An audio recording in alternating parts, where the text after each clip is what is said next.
Hi, നിങ്ങളിൽ പലർക്കുള്ള ഒരു സംശയമായിരിക്കും ഒരു പാസഞ്ചർ ഷിപ്പ്, അതായത് വലിയൊരു ഷിപ്പ് എത്ര സ്പീഡിലായിരിക്കും കടലിലൂടെ ഓടിക്കൊണ്ടിരിക്കുന്നത് എന്നുള്ളത്. അപ്പോൾ നമ്മൾ ഇന്ന് നോക്കാൻ പോകുന്നത് മാക്സിമം എത്ര സ്പീഡ് വരെ ഒരു പാസഞ്ചർ ഷിപ്പിന് പോകാനാവും എന്നുള്ളതിനെ കുറിച്ചാണ്. റോഡുകളിലൂടെ ഓടുന്ന വാഹനത്തിന്റെ സ്പീഡ് നമ്മൾ നിശ്ചയിക്കുന്നത് കിലോമീറ്റർ പെർ ഹവറിലാണ്. ഷിപ്പിന്റെ കാര്യത്തിൽ പക്ഷേ അത് നോട്ടിക്കൽ മൈൽ പെർ ഹവറിലാണ് കണക്കാക്കപ്പെടുന്നത്.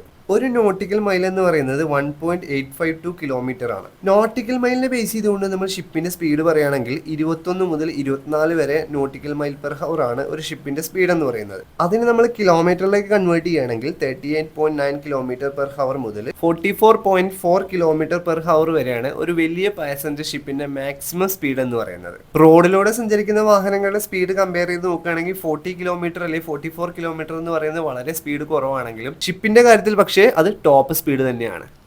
വീഡിയോ ഇഷ്ടപ്പെട്ടു കഴിഞ്ഞാൽ ലൈക്ക് ചെയ്യാനും സബ്സ്ക്രൈബ് ചെയ്യാനും മറക്കരുത്. അതുപോലെ തന്നെ മറ്റുള്ളവരുടെ അറിവിലേക്കായി ഈ വീഡിയോ ഒന്ന് ഷെയർ ചെയ്യാനും മറക്കരുത് കേട്ടോ.